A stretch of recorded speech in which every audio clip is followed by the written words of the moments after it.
radio for the masses. Headline edition, July 8, 1947. The Army Air Forces has announced that a flying disc has been found and is now in the possession of the Army. If the game is rigged, change the game. Game changer. I occasionally think how quickly our differences worldwide would vanish if we were facing an alien threat from outside this world. This is Fade to Black with your host, Jimmy Church, on the Game Changer Radio Network. All right. Good evening. How you doing? It's Fade to Black. Yeah. Today's Tuesday, December 16th, 2025. Let's do this, man. Our guest tonight, the one and only Richard Dolan. Last night, Kimberly Meredith was here. We talked about Soul Frequency and all of her work. Tonight, Richard Dolan. Tomorrow night, Sarah Elkaldy is with us. She's an alchemist. And then Thursday night is our 12th anniversary special event. And it's just an AMA hangout. Going to hang out with all of you Fadernauts. And yeah.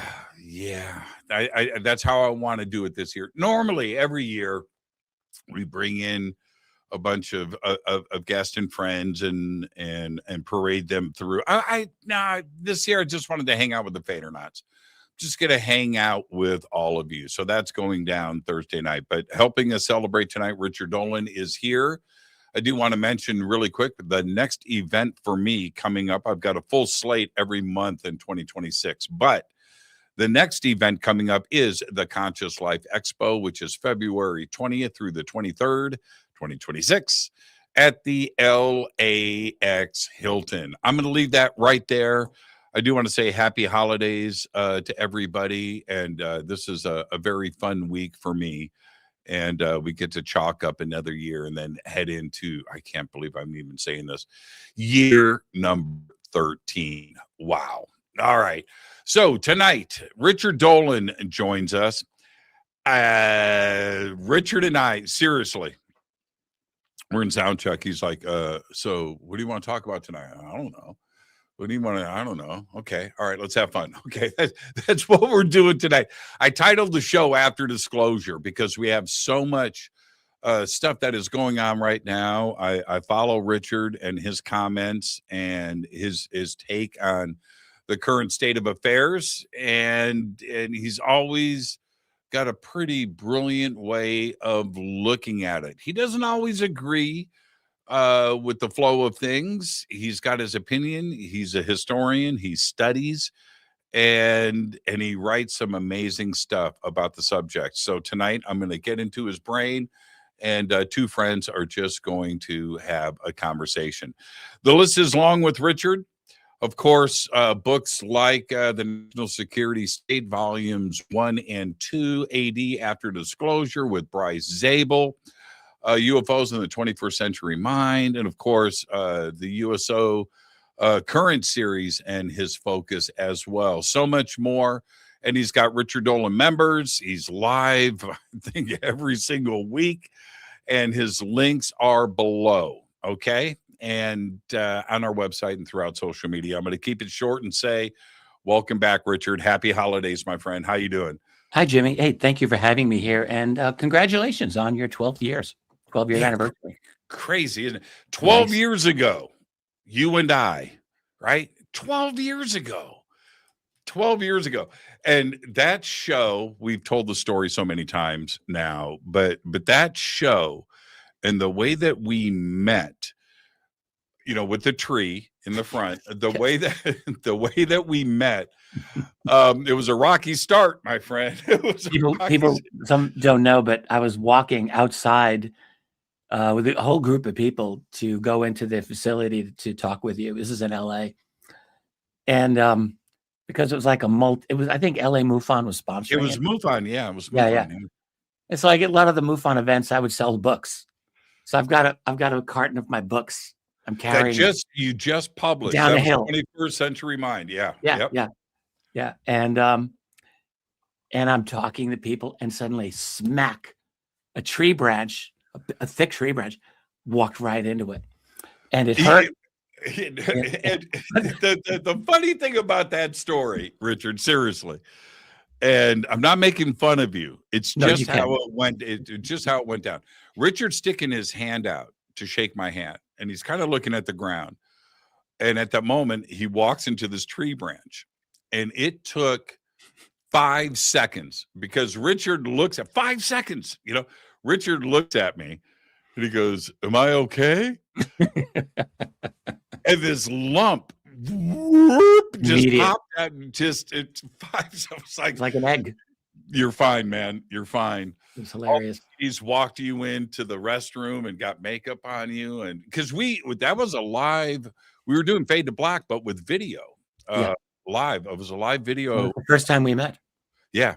That was It was crazy. Oh man. And here we Crazy. are 12 years later. So there you go. A lot of fun. And are you ready for the holidays? Yeah. Tracy and I have a nice place here. By the way, you're not the only one who comments on my ability to knock things over and stub my toe and bump into things. My wife will tell you about that. I do that every day. It's a nice little adventure here. We're doing great. Holidays. We got some family coming over in less than a week, and I think that'll be fun. And we stay busy. Everything's good. How about for you? Same thing here. I got my little tree up here in the studio, and I've been to a few holiday parties. I'm going to spend it with my daughter, of course. Good. And exchange gifts, have dinner, and do all of that stuff. And I just love this time of year. It's that the run. My birthday's in October, right? So, and you and I discuss this all the time. So my birthday's in October. So it's October, then it's Halloween, right? And Thanksgiving, then Christmas and New Year's. And for me, it's just like all back to back. And I just really enjoy this time of year. Yeah, I do. it's good. I do. I love the Christmas too. music, and I love I the do too. light. Yeah, I love the I love lights on the Christmas. trees and Yeah. and the houses. And man, yeah, it's my favorite time of the year. I have to ask you. This is funny. We've got such so many different little traditions that you and I have between each other, and the music question at the beginning of the show, people expect it now. Yeah, you kind of fell off it for the last few times. I'm not here to criticize you, Mr. Church, but You reminded me. That was funny. I remember the last show. You go, oh, and by the way, the last song I listened to. And we were talking about music earlier, and what vibes us these days. So what did you listen to today? Did you listen to anything? I did. I had a song on earlier today, and it's funny because I had forgotten that I was on with you tonight. Of course. Well, no, because I usually don't forget, but for the moment I had forgotten. It was another song by Steely Dan, one of my favorite groups of all time, and it was their song FM extended version. Ooh. FM is a really great song. My Desert Island album, which is tough, right? That's tough, especially when you love music. But it's a toss-up for me between Van Halen 2, their second album, and Steely Dan Asia. Yes, Asia is possibly my favorite album of all time. Yeah. It might be the best. It might be the best album ever made. It's honestly, I mean, you've got to really be a Steely Dan fan maybe to understand this, but it's essentially perfection. They really just created something perfect. But I like a lot of their other stuff. I'm a big fan of the Royal Scam, and that's a great album. Katie Lied, and I mean, they just Fagan and Becker and their amazing studio session guys. Michael McDonald did a lot of work with them. They just were they're unique. They're a unique band. I mean, it's about as cool as, like, maybe the coolest musicians in American history might be like the bebop guys, like Miles Davis and Coltrane, the sunglasses but like maybe a close second place might be the Steely Dan guys. Yeah, I know. Right up there for me. They were able to, when you are a perfectionist, because that's what Fagan was. Fagan, and in the pursuit of perfection, he had something in his head, and anything that wasn't in his head wasn't good enough, right? And so, but good studio musicians, the great ones, they love that shit. Yeah.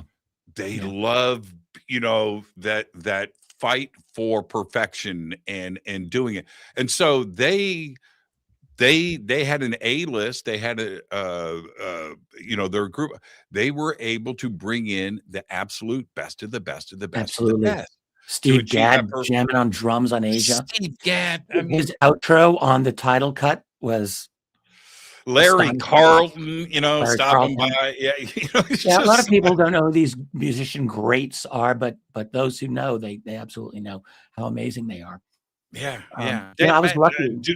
Bernard Dupree and the bass player that played on all that.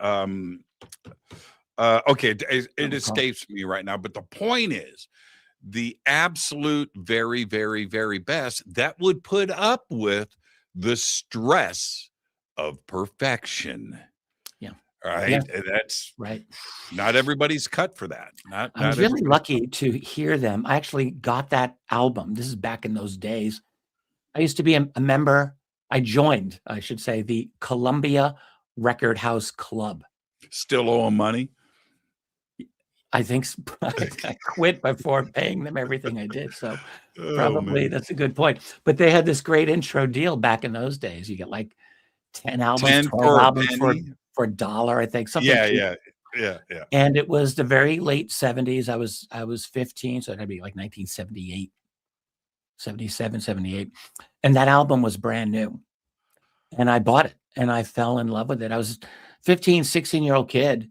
And I realized just that this was something really special, and I've never stopped loving it.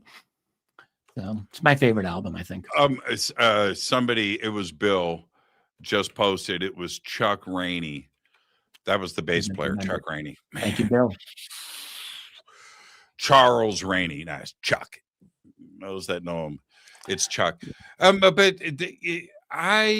I was listening to last night. We're going to get into UFOs and everything, everybody, in a second. Just don't you worry. Just hang on. Yeah. But last night I was listening to Brian Greene and his audiobook, Till the End of Time. And he said something in the book that I never caught before. And I've listened to it probably 50 or 100 times. No exaggeration. It's like my bedtime story. I just pop that on and absorb it. Listen to it. But he said this thing last night that caught me, chapter 4 on consciousness. He said that one of the greatest inventions that came out of consciousness was song. And it stopped me. I went, that is a brilliant statement. He could have said anything right there, but he said song. And, here's a physicist, right? Dry, dusty, pragmatic physicist talking about consciousness and music. And and I can't argue with that point. There's a philosopher named Arthur Schopenhauer who said something kind of similar relating to music. He didn't really talk about song so much as music, but he said something to the effect that of all the art forms, music was the deeper, more resonant, more immediate than visual arts or any other kind of form of expression. So there's something about it because you're really talking about, especially for a physicist like Greene to say this, because really music or song is mathematics in a way. It's mathematical relationships. It's organized information, when you think about it, that resonates with us biologically. There's something about that. Because that's really what it is. Think of Bach, mathematics, perfection, and it hits you in your body. The frequencies resonate with your cells and all the liquid and chemicals in your body resonate to those frequencies, your brain, for sure. There is, I don't know if you've seen the movie Valerian, and if you haven't, watch it. 100% watch it. Luc Besson, and he's never made a bad movie, right? So Valerian, science fiction flick, really good. Is this But a recent film? 10 years, maybe 8 years ago. Really good though, about dimensions and things. So anyway, Valerian and the Thousand Planets. So, but the intro sequence, which is 5 minutes, starts from the beginning, is set to David Bowie's original cut of Major Tom. With the guitars, right? Right. And that start, and it's a parade of different extraterrestrial species meeting on the ISS, the space station, and coming in and shaking hands with everybody over a few decades. It's pretty incredible. Wow. But that sequence wouldn't mean shit without David Bowie. And it takes you through this whole emotional thing because the song is a powerful song. Right. And you combine that with the visuals of these different ET races, and it becomes something else altogether. And it puts a lump in your throat. And that's the power of music. You know, that's the power. Totally true. It affects everybody who is immune to music. Particularly, I don't want to know that person. I don't want to know that person. Well, who's immune? Who's immune to music? Not anybody. We are surrounded by music almost every day. Yeah. So, absolutely. We want it. We crave it. Have you big news today? Have you seen Steven Spielberg's trailer for Disclosure Day? Yeah, I just saw it today, and I was familiar with at least generally. I mean, there hasn't been a lot released about this film, to my knowledge, but I saw the trailer. I think stars Emily Blunt, and it looked good. I don't really know what to say about this at this point. I don't really know that I had a positive or negative reaction to it. It's like okay, I like that. I like that. The world goes crazy, and it's like, now what do we do? And the world deserves to know. Like, those are the messages. The world needs to hear the truth. So this is apparently where Spielberg's going. The question I guess I have is, what is this truth that will be revealed in this movie? And will this just be another exercise in human beings inserting, fill in the blank mythology to decide what disclosure is going to be? I mean, I'm not saying it's a bad idea. I'm just like, I really know that it's going to blow me away. I've watched the trailer a few times, and here is my take. He listens to us. I think that he listens to Fade to Black. I think he's seen it. I think that he listens and reads Richard Dolan. I think he's got his finger on the pulse of the community and also the broader spectrum of the rest of the world, because there was a couple of little things. There's a couple of little nuggets in that trailer that you and I have talked about. Not so much others, because I don't listen to a whole lot of other people besides you and a few others, but life is busy and I'm focused on the show and my work. But he said a couple of things. One, he said that it's our right as humans to know about life in the universe. It's our right. And I've said that a million times. It is our fundamental right. This shouldn't be secret. There's no reason to hold that. It's our right. There's things to keep secret. I get that. Tech that you don't want to fall into bad hands. But the knowledge of life in the universe, U.S. government. Yeah. That's our fundamental right. And that was mentioned in that in the trailer. And I found that very, very, very interesting. I caught that. Yeah. And so it just Spielberg has a long history with this. Most people know he does. This. I mean, he did Close Encounters of the Third Kind almost 50 years ago. Isn't that nuts? E.T., the Extraterrestrial. He did the Taken series about a little over 20 years ago. 8mm. 8mm. Yes, that's right. Yeah. And of course, there's the Spielberg War story. of the Worlds. You can't forget that. War of the Yeah, Worlds. yeah, that was Tom Cruise. That one, that was good. Yeah, it was good. Yeah, it's obviously something he's really into, and there has been that rumor, which I believe. I mean, it's not confirmed, but I think I believe it, where Spielberg was told by President Ronald Reagan after a screening of I think it was E.T. the Extraterrestrial in 1983, I guess. At the White House. At the White House, Reagan privately, supposedly, said to Spielberg, there are, I think, 6 people in this room who realize just how true your movie is. And I think this was another, I want your comment on this. The other pop culture mythology tied to that Reagan said, they kind of look like your ET too. Yeah. And, it's so, Yeah. how do you unpack, is it a situation where where there's smoke, there's fire? That this actually may have happened between Reagan and Spielberg? I think so. With the Spielberg story, I'm trying to remember how that one came out. I think that might have been through Jamie Chanderay. So he was the associate of William Moore, who later became kind of drummed out of the UFO community. But Moore, during the 80s, was the superstar in the field. And it was Moore and Chanderay who basically were the first people to get access to the MJ12 negatives that became the MJ12 documents.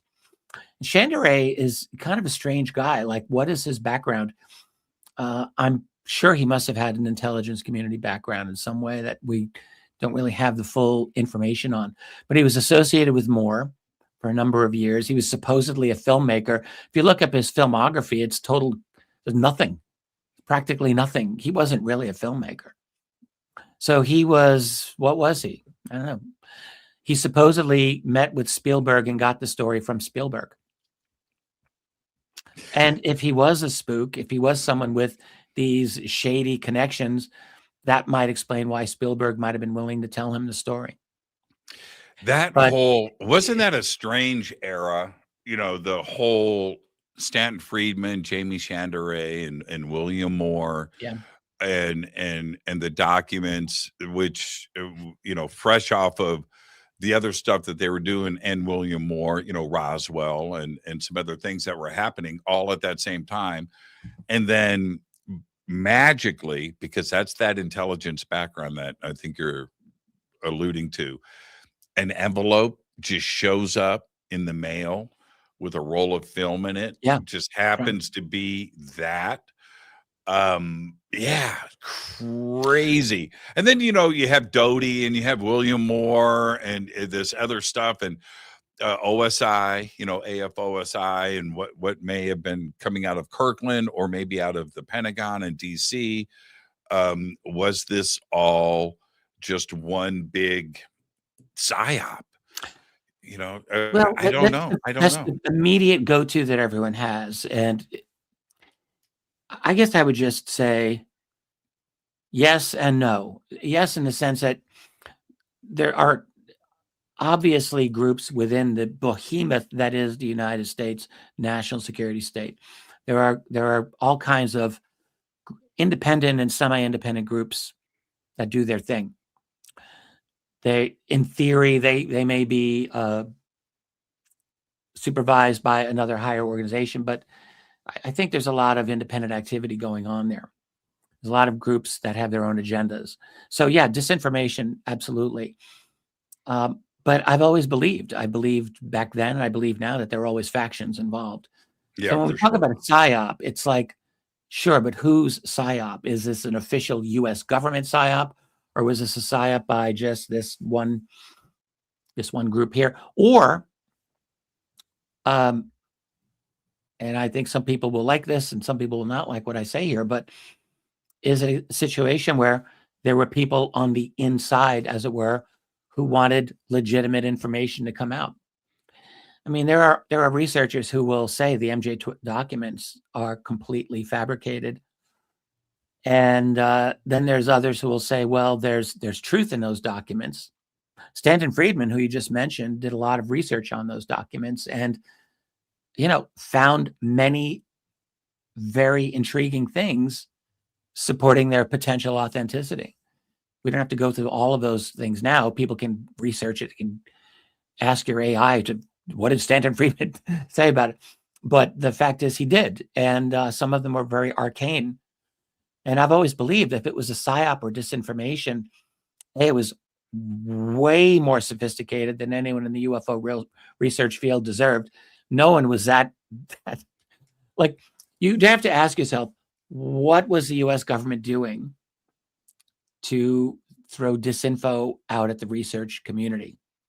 There was one good motivation that they had back then, which was in the early 80s, you had really for the first time, a lot of new documents being released through Freedom of Information, really starting in the late 70s. And by the early 80s, it was actually a problem. Like there were many documents that were not maybe the perfect smoking gun, but they were pretty darn good, pretty compelling documents to prove that there was a genuine interest that the US government had in these UFOs because there were inexplicable sightings that the military had to deal with. And that was now out in the public domain. And then the other problem that they had to deal with was there were stories of crash retrievals like Roswell, but also more than Roswell that were starting to seep out. And so that was a two-pronged threat that if you are guarding the secret, you had to worry about. And so for that reason, I think putting out true but fake documents like MJ12 would be a really valuable thing. I say true but fake. In other words, disinformation really, I don't think would be effective if all of it was totally false. Because then you'd think, okay, what's the point? Like if you're being fed disinformation and every single thing in there is false, it's really not going to be very effective. No. It will be effective if you sandwich something that is true in between a couple of things that are false, so that you kind of inoculate the public against that truth. And I suspect that's the thing with the MJ12, those MJ12 documents. And so for that reason, I think they're still worth studying. Like when people say, oh, well, they're fake, don't read them. I think, well, I don't really think that's a great policy. And I would say even something beyond that for the majestic documents, which are housed by Ryan and his late father, Bob Wood, which if you print all of those out, that's like 1.5 inches thick. There's a lot of documents there. And many of those were not from film. In fact, most of them were not. They were actual pieces of paper that you can study the paper, you can study the ink, which Ryan and his father did do. Those, I think, are a much more high probability of being legit, personally. I remember you and I was on a long drive and I was in my car and you and I started talking about the MJ12 documents and we did it for a couple of hours and we didn't agree on everything. And I was, being a little dickish maybe and standoffish, but here's the thing. And I remember mentioning this to you. I'm a little paradoxical about my attitude about the MJ12 documents. On one hand, I look at them as coming from Chandray and that was all shady and I don't really trust it.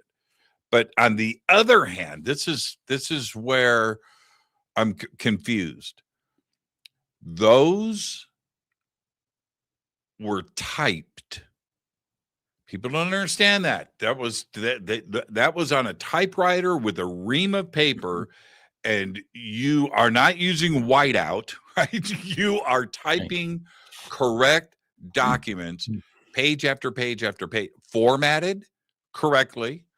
And if you're going to hoax that, the amount of people that would be involved with the research, the timelines, the locations, the personalities, the nouns and verbs, the correct, all of the amount of effort put into the hoax is extraordinary because there's too many people in this community that are very, very smart that are going to read through that and pick it apart very, very quick. And they did, by the way. Yeah. But the amount you just mentioned, we're talking about reams of paper.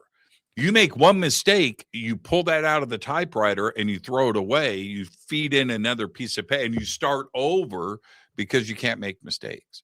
And that's so I'm torn between these two things.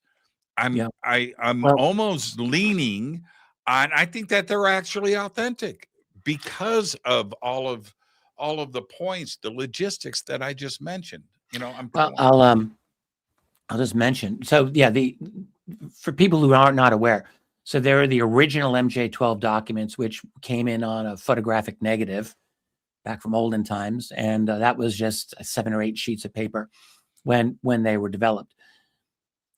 So that's not very much. And then starting in the very early 90s and through that decade, a variety of many other documents, they are known collectively as the majestic documents, were obtained through various means. A lot of them were purchased by Bob and Ryan Wood from the researcher Tim Cooper over in Big Bear, California.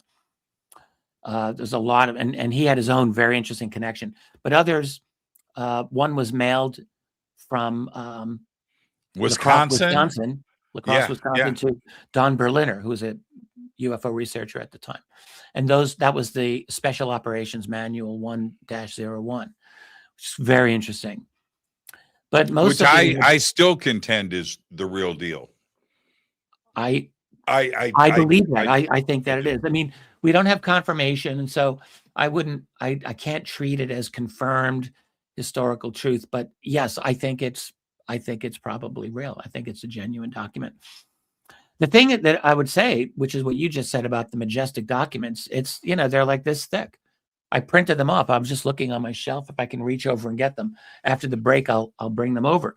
But there's a lot to read. And when you read them all, there's so much information. It's really unbelievable, of such an extensive detail, and in specific typeface styles that were suitable.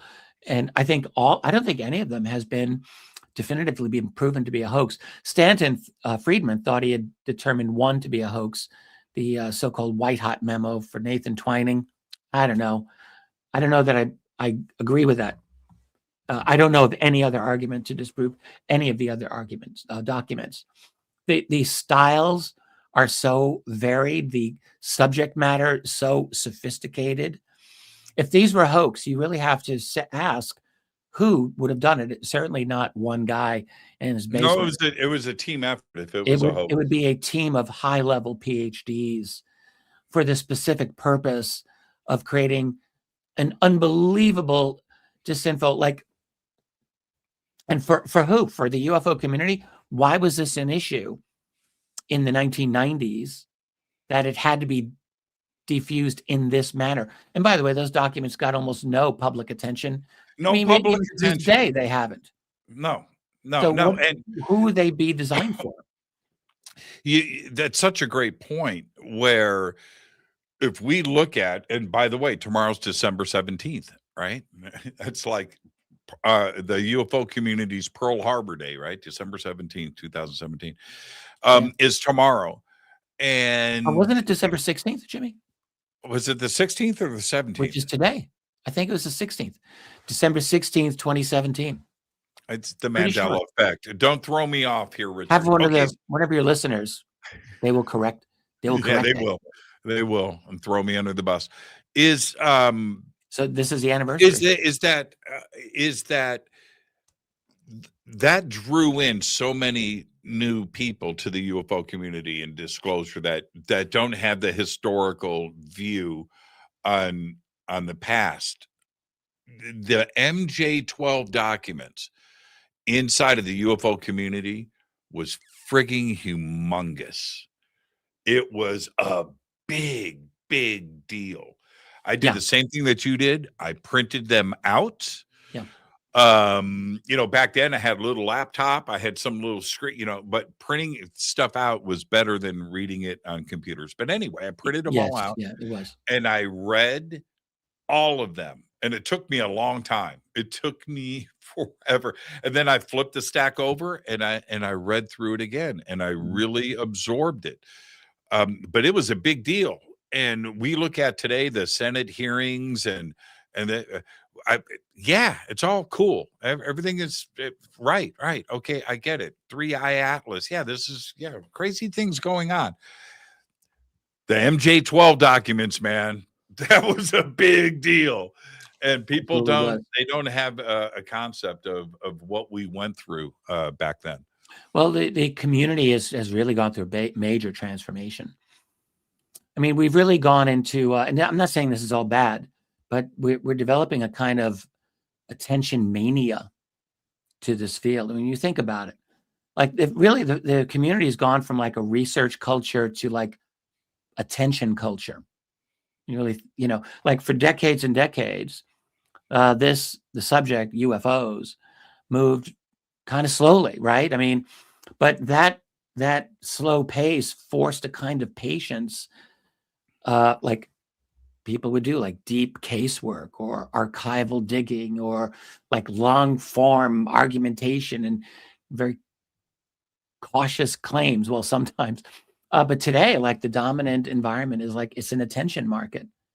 It's an attention market. And so the incentives really reward whatever produces immediate engagement, like urgency and novelty and drama and all of that conflict. So that I think naturally pushes the field toward a kind of manic rhythm, which is what I think this is what I see, It's like, and when you get people who are trained to expect constant updates, which is now the case, it's like when there are no updates, it feels like, oh my God, what's wrong? Like the community like just starts to confuse. It's like nothing new today with the truth is being withheld today. So, I mean, to some extent, maybe I'm overstating it, but no, you're not overstating it. I think you're understating it. Yeah. Because, and it's not what is going on in the UFO community with this information age that we find ourselves in, which is, up to here. Everybody is on this news cycle that is seconds long. It's not a 24-hour news cycle. It's minute by minute. People are checking their phones every few seconds for an update that's about to change the world. And it continues. Yeah. That's everybody's day all day long. It's like there's a disclosure calendar now. That's like replaced. What did we used to have? I don't know. We would have like evidence thresholds that we would reach. Like instead of evidence leading to conclusions, maybe it's like we have this rolling schedule of these promised turning points, like the next hearing, right? Or the next inspector general move, or the next insider revelation, the next movie, the Spielberg movie, the next whatever, the next book, whatever it is. It's like the community treats these as like these episodic events in a series, like, and each one's like hypes up the content and the hope. But I think that's a fundamentally unstable structure, because the promised payoff is just not gonna. It's really not gonna happen, very likely. So then the goal shifts. Like, so the community, it's like people become invested in the anticipation itself. Almost, it's like, so every new memo or like Elizondo's memo just made it public, this week, that he wrote last January. That was like another new thing, a new bombshell. Even when it doesn't really change anything, it doesn't change the evidentiary landscape at all. But where we're just on this, it's like a kind of mania. And I'm not saying it's bad. I don't share the mania, so I guess I see that as an outsider. But I do think it's priming people for perennial disappointment and disillusionment.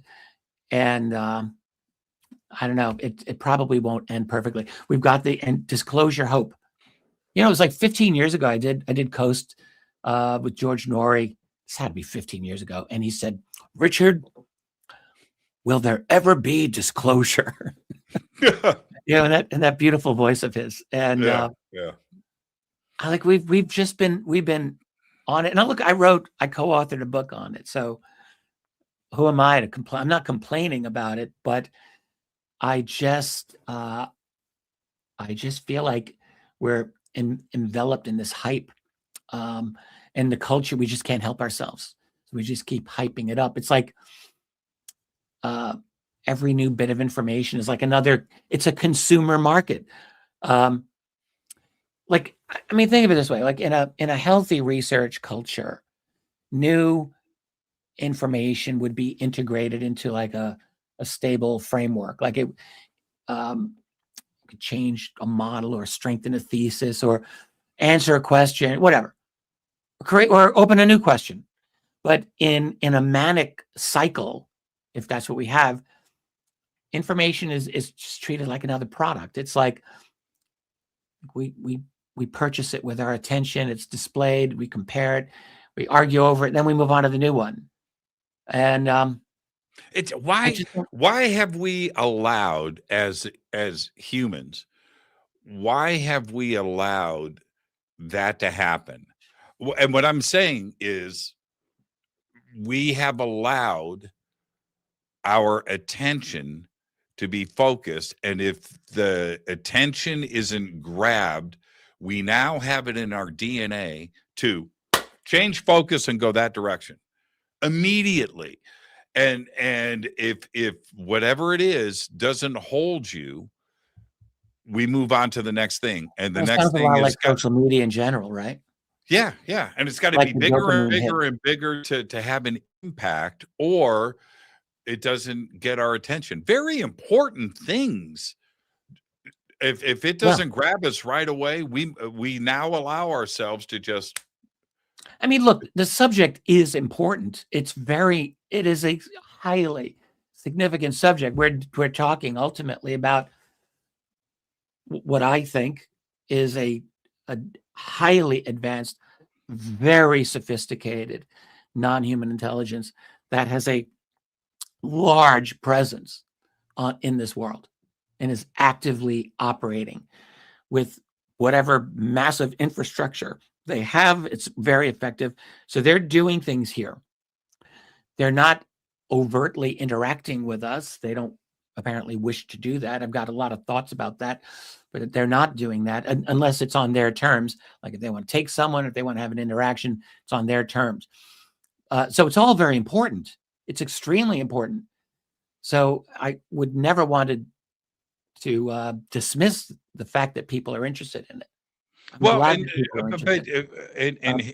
And if we take it a step further, I guess what I'm trying to impress upon you and the audience is that because we're so in tune with that style of attention grabbing things, headlines and everything else, and clickbait and grabbing your interest and whatever it is, YouTube shorts, whatever it may be, right? But with the UFO subject and disclosure, if it isn't constantly notching itself up, people just will go the other direction. It's like there's a reward system that people have developed for certainty. It's like, okay, this proves it. It's over. The dam is broken. Disclosure, is inevitable, whatever.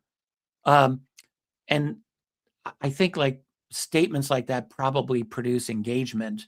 Caution does not produce engagement.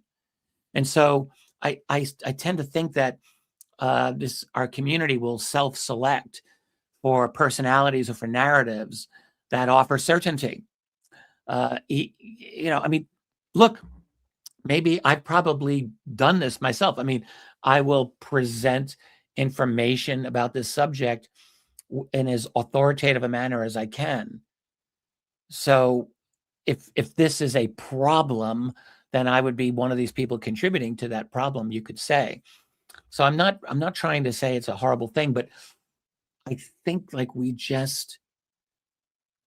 in this. I think the problem is, look, we're dealing with a subject that is a really difficult subject. That's just the reality. We are dealing with an intelligence I am quite convinced they are well beyond us in every cognitive way that I can think of, and they do not intend to communicate en masse with us. I am convinced of this. They have no intention. If there's ever disclosure, that's different from contact. They're not going to do contact. I know there's people out there who say, well, they've contacted me. Well, maybe they have. Maybe they haven't. But even if they have, they're not doing it in a coordinated manner that's engaging with the entire society, and for a reason. Because we actually, I don't really think we can handle contact with them. I don't think we can. But I guess what I'm saying is this is a very, very, very difficult subject. And it is not helped by the fact that world governments, led by the United States government, have created an entire realm of genuine lies and fictions and disinformation about it that they need to maintain for their own preservation. And so I don't think they're ever going to give it up voluntarily.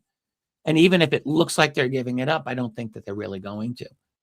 You know, I often think of the truth of this subject of aliens and UFOs as this mountain.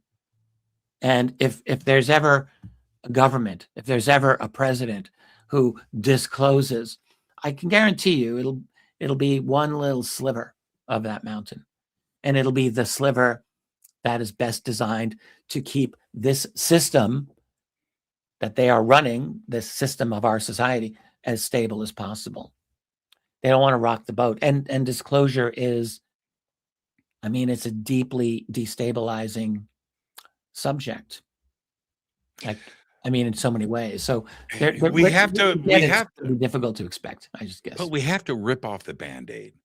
I mean, at some point, it's such a fundamental question. It's a non-trivial issue. It's huge.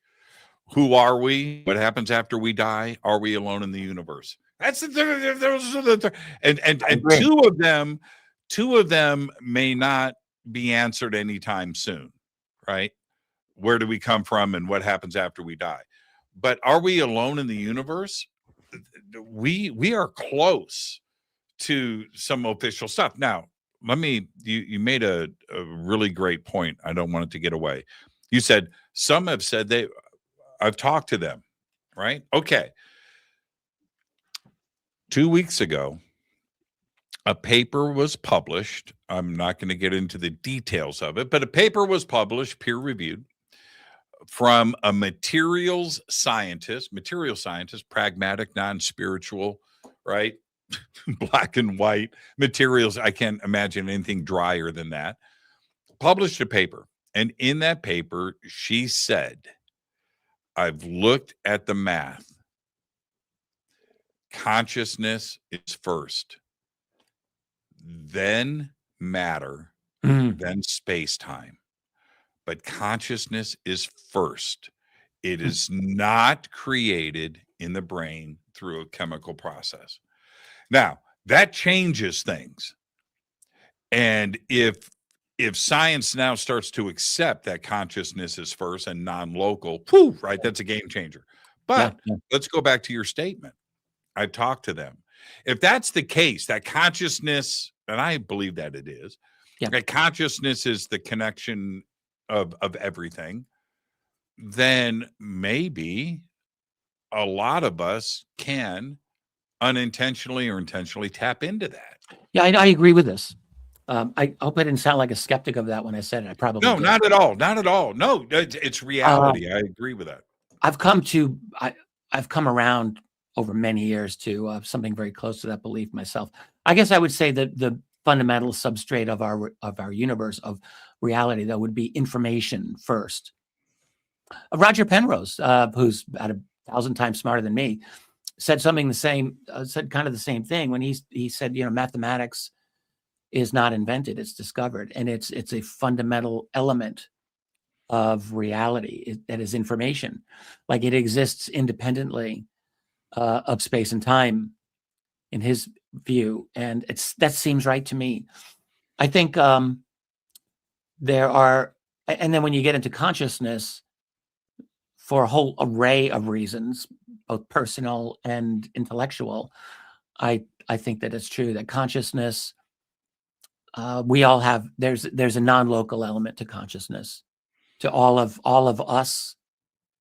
And furthermore, I think that I probably believe that these other beings are even better at it than we are. So when, like in Star Wars, you detect a disturbance in the Force, I think it's entirely plausible to me that how would we be found in this universe?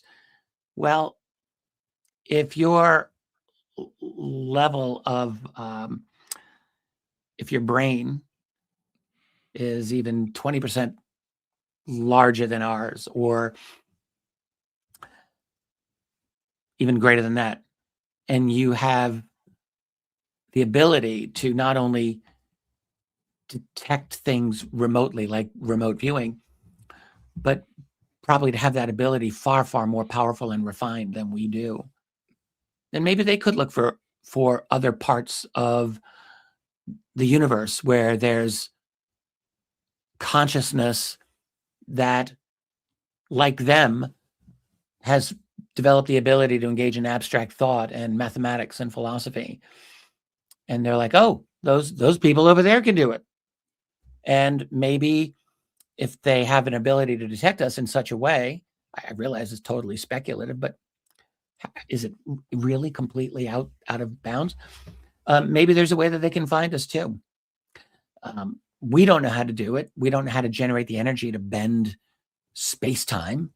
But there's some physicists even around today who speculate about certain ways of maybe doing it.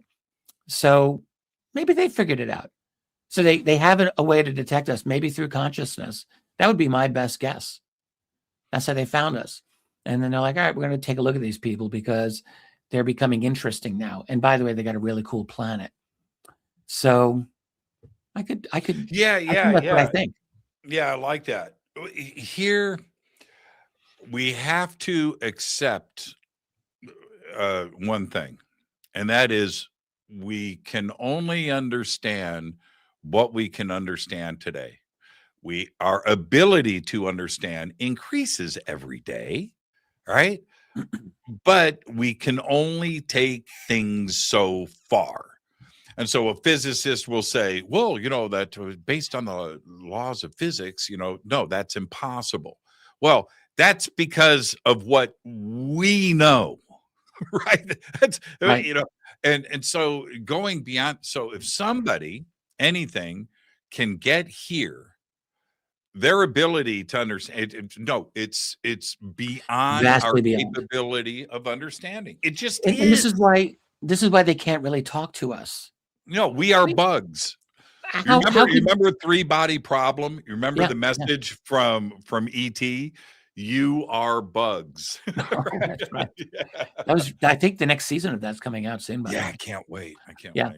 No, that's kind of true. It's like if you have, let's just say you've got even a 50% greater cognitive capacity than we do. Maybe that's not much. Let's say 50%. And so you have an IQ of 500. And plus you're hooked into each other through a hive mind in some way. How could, and that incorporates an intrinsic, almost physical understanding of space-time in a way that we can't really gather. So that it would allow them to manipulate space-time if they need to. And maybe also it allows them to have an ability to perceive what we would call the spiritual realm or the non-local realm. For them, that may just be an ordinary fact of their reality. So if they're all of those things, again, it's a big if, but if they were, how the hell could they just talk to us? And what's in it for them? I thought of this the other day. I mentioned that's such a good point, man. Well, and also think about it this way. What if here on Earth, we humans suddenly were to learn that chimpanzees were suddenly becoming really smart? Like they were looking at us and they were gathering together in groups and they were communicating with each other, and they decided that they needed to communicate with us. And furthermore, they were reproducing and becoming a very like dominant society in their ecosystem, and they were starting to want to move into our turf, into our neighborhoods. How would people react? We'd be like, get the hell out, keep those chimps out of here, they're dangerous, we wouldn't want them around. We would probably send a couple of specialists to investigate. We would move them to Chimp Island. We would get them the hell away. Right. Because we wouldn't want them. We wouldn't want them around. I don't believe it. Some people might. I think most people would be like, no, thank you. Go over there, farther away, go over there. Like that would be us. And so, but we somehow think, or maybe we don't, but I think some of us think, oh yeah, aliens would love to talk to us. Like we have never in our history not had wars. We have never not killed people en masse. We've never not shot first. Yeah. We've never not shot first. No, never. We are. I mean, look, and I'm not even saying that to condemn us. We are what we are. Collective organized violence is actually a very effective strategy for a lot of things. We don't like to admit that, but it is true. It's why we do it. So it's like our evolutionary success strategy. It allowed us to dominate all the animals, allowed us to dominate all the plants. We don't think of chopping trees down as an act of violence, but what else is it? We just do what we want, man. And so they are looking at us, and maybe they have been the same way. Maybe it's impossible to get to such a level of technological attainment without basically pushing every other life form on your planet around. Like really what we are is we are Earth's premier organized crime group. That's what humanity actually is. Like we organize and we just take over the joint. So they see us, they say, okay, they're clever, they're constantly inventive, they're very volatile, these humans. They notice a lot, but they are such, like, they also don't know themselves at all. And they also like think they know all these things that they don't really know. They're inventive. Have not evolved. Yeah, they have not evolved. Yeah. So we're probably just so loud for them. We're probably just like so everything too tumultuous, very likely. Like, why the hell would they want to hang out with us? If they saw me, they would think that the rest of the planet is just like me. Loud, self-centered, assertive, but yeah, no, you bring up a really good point. And so then when we look at, there's been examples of this in the past, but certainly it's verbalized where you have these scientists and physicists will say, well, we'll communicate, with math, 1 + 1 = 2.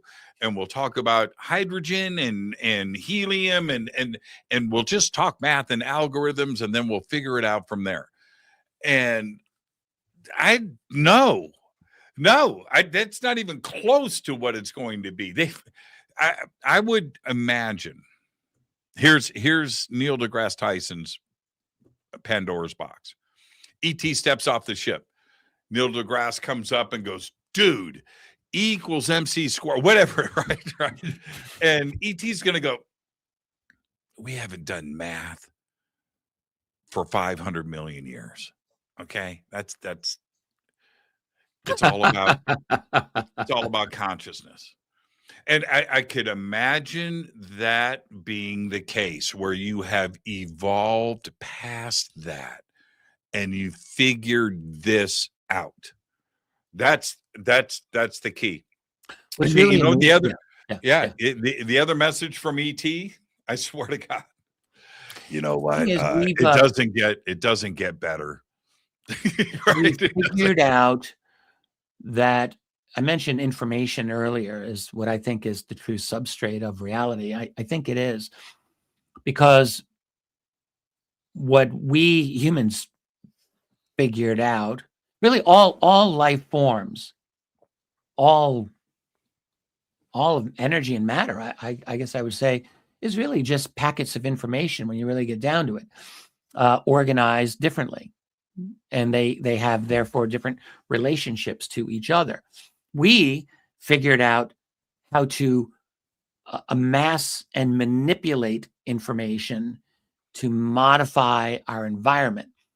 And we also discovered that through mastery of information, we could create things that gave us real power, like mathematics. We discovered mathematics, and we use that to unlock the universe. I mean, with this information, we've been able to send probes that have left our solar system. So we did something that's an incredible leap, and this must be a universal quality. Yes. Like this must be. We did it.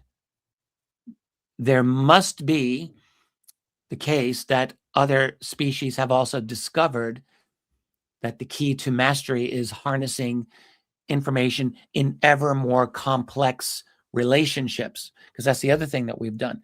Our information, our society, our social structures, our sciences have become ever more complex. You know, we go from scraping off wood to create a spear tip to manipulating atoms to create metamaterials and things like this. So in we've gone 200 years too. Think about that. That's right. We went from bows and arrows in 1700, 1900, it's discussing atomic structure. Yeah, that's insane. That's right. We cracked the code, as it were. So where am I going with this? It's just like, I think this is what I wanted to think. So for, I mean, I guess this is obvious, but for any advanced intelligence, it has to be about, if they're going to continue to evolve, the evolution is actually an evolution of the complexity of information and of the systems that we create. In other words, we've created this global system, right? Which is a vastly more complex global system that humanity's created than what we had 500 years ago. And it was pretty complex then. And it's vastly more complex now. And along with that is a ever greater complexity of mastery of information and data. So I think that is the evolution. It may involve an evolution of consciousness. I'm sure it will. But to me, it's really about data. It almost sounds crazy, but like information itself wants to become more complex. It's like it's beyond us. We're like we're just the vehicles for it. Like we're the current vehicles on this planet for this process. I think it's a process that it was waiting for the right species or the right vehicle to express its ultra complexity. I mean, I'm going to wax poetical here, but it's like God, let's say the consciousness of the universe, which I do believe exists, and let's call it God. Why not? Is kind of waiting for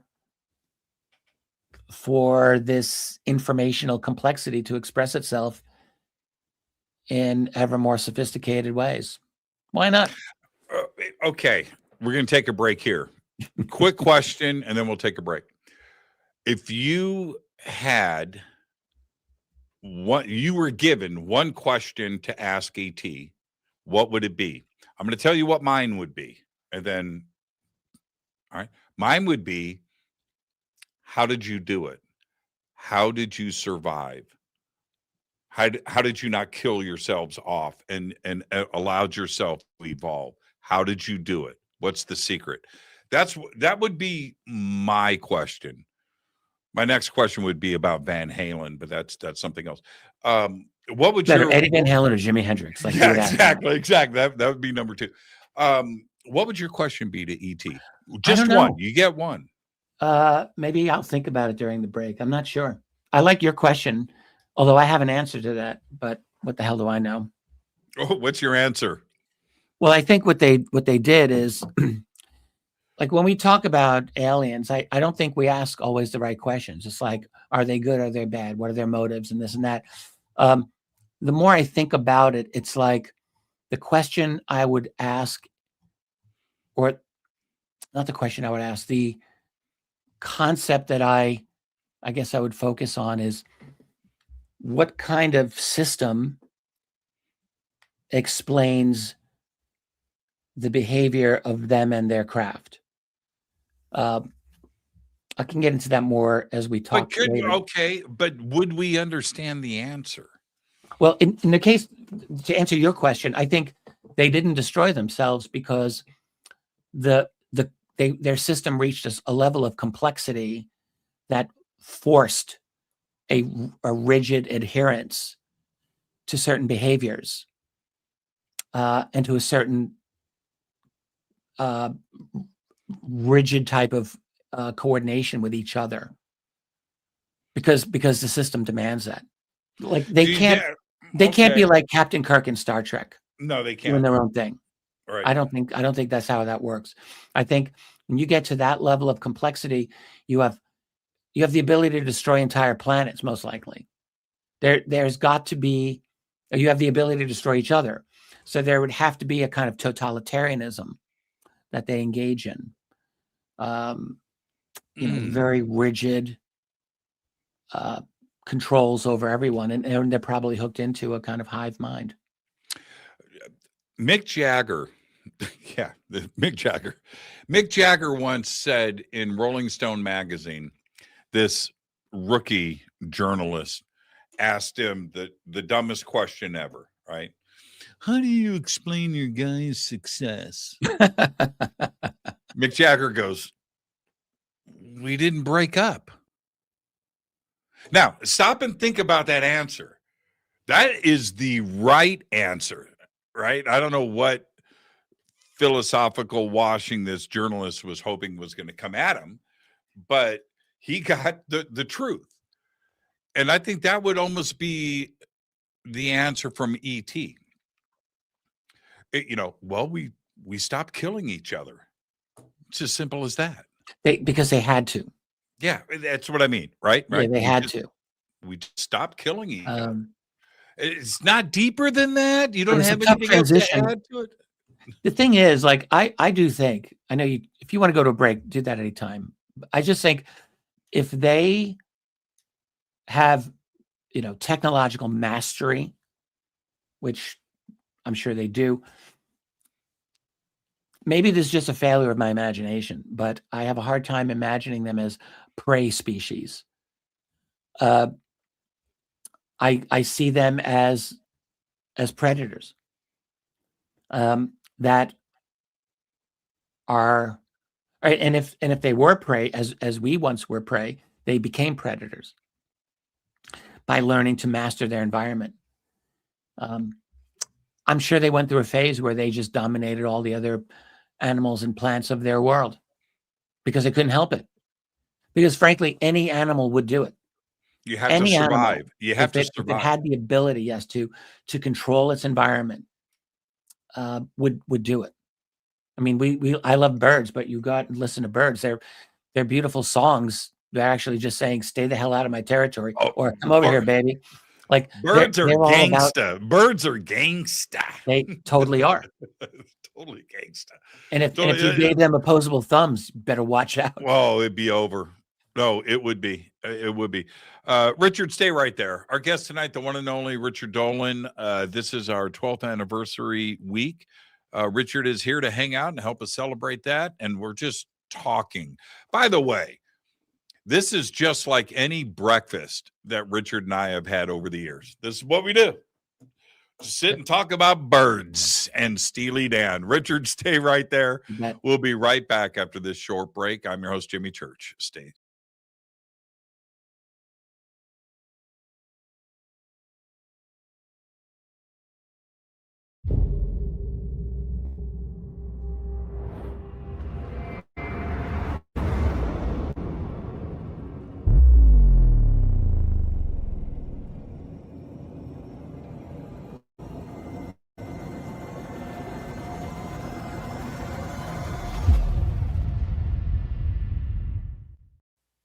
subscribe to our YouTube channel to get your alerts and access to over 2,000 videos. Click that subscribe button right now. Go to jimmychurchradio.com and get the Fade to Black official podcast. 2,000 episodes, all of them commercial free for just $2 a month. I am hosting, speaking, and presenting once again for the Conscious Life Expo, the largest conference of its type in the world. February 20th through the 23rd, 2026 at the LAX Hilton. Speakers, event, and schedule easy. Just visit ConsciousLifeExpo.com. I will be hosting and speaking at the Sedona Ascension Retreat, March 20th through the 22nd, 2026 in Sedona, Arizona. An amazing list of speakers, and it's beautiful Sedona. Come and hang out with us and just go to SedonaAscensionRetreats.com. I'm heading back to the Midwest for the Contact Modalities Expo, May 1st through the 3rd, 2026, in Delavan, Wisconsin, at the Lake Resort. It is beautiful. This is a great conference right in the heart of the Midwest, where I'm from. I'll see you there. Just go to Contact Modalities Expo, that's XPO.com. I will be hosting and presenting once again at Contact in the Desert. That's May 28th through June 1st, 2026, the largest UFO conference in the world. Come and hang out with us June 23rd through July 1st. Tickets and everything else that you need is at contactinthedesert.com.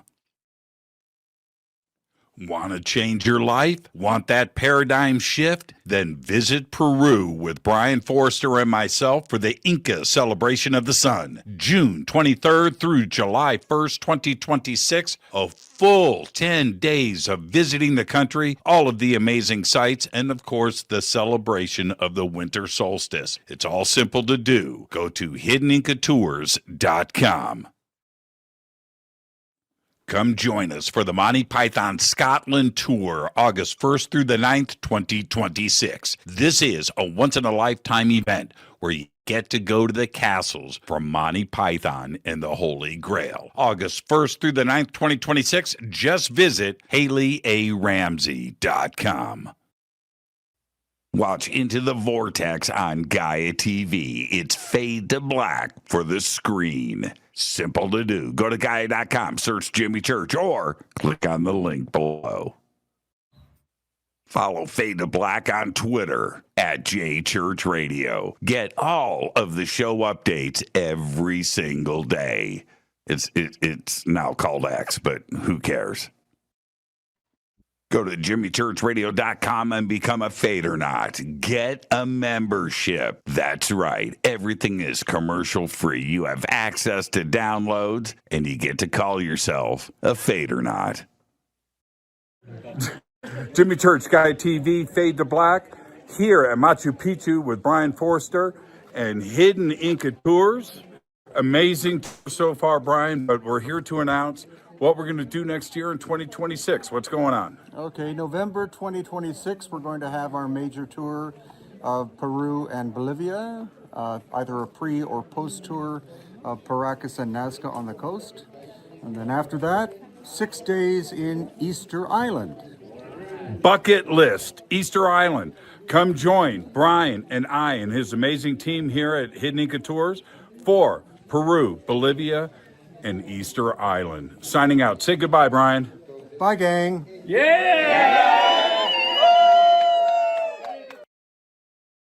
River Moon Coffee, makers of the Fade to Black blend. Truly the best coffee on planet Earth. Just visit rivermoonwellness.com or their Amazon store. It's all simple to do. You can check out the Fade to Black blend, the Game Changer blend, or any of their Black Moon Wellness products. It's the only coffee I drink. It is the best, and it's Doc. Again, rivermoonwellness.com.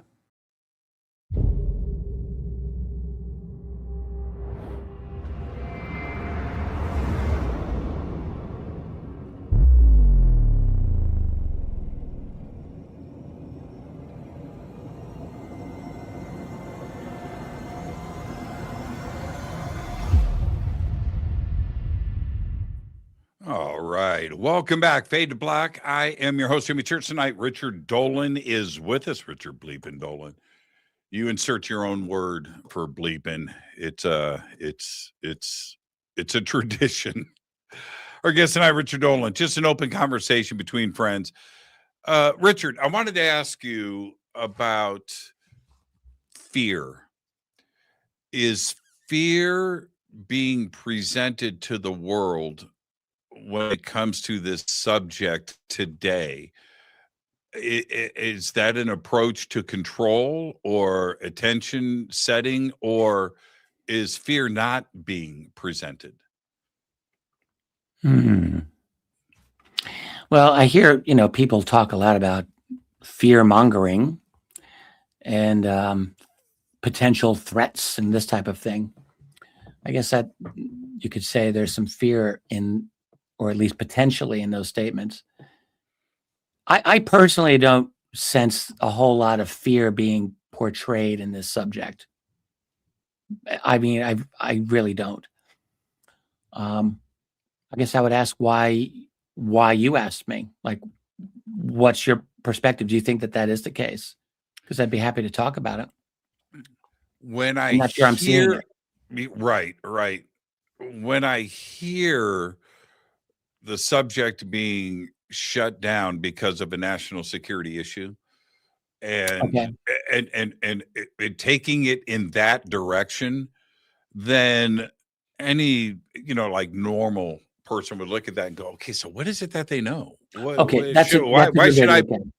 should I be so nervous about this? Right. It does get but what you see with this subject is that it's really become, we were talking in the last segment, in part, I was talking about it becoming really consumerized, which is definitely true. But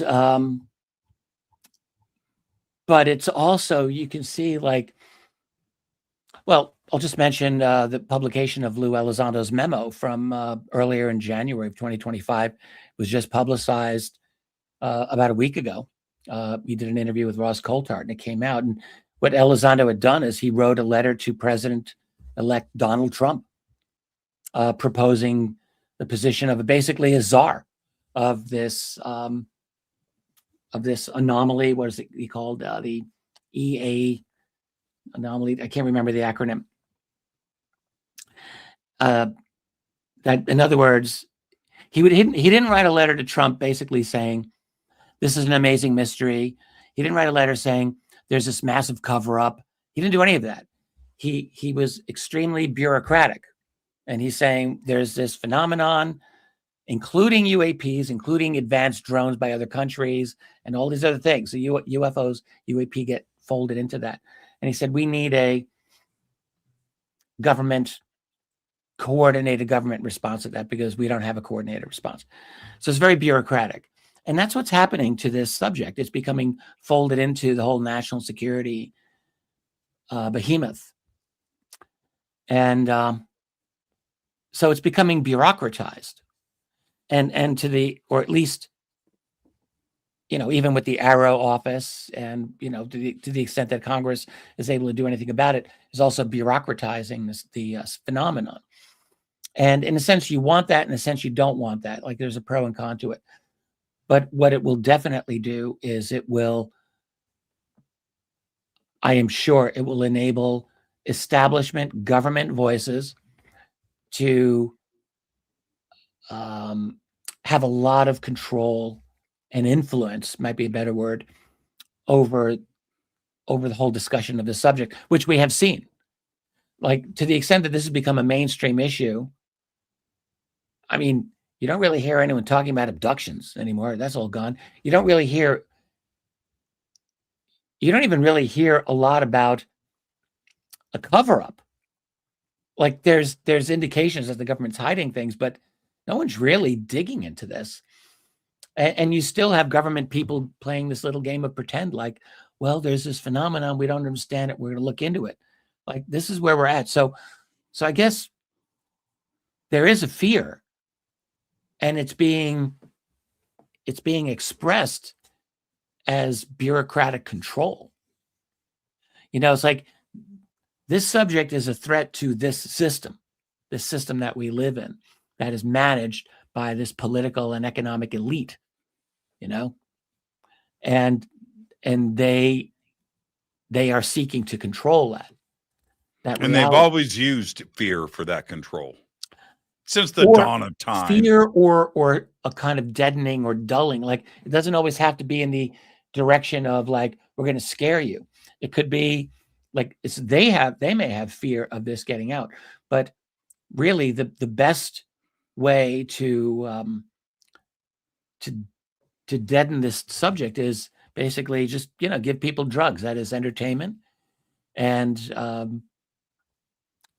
you know, just throw it into the circus of the news cycle, and you treat it like any other policy, like you, and that's what it becomes. It just becomes another policy issue, but without any real depth.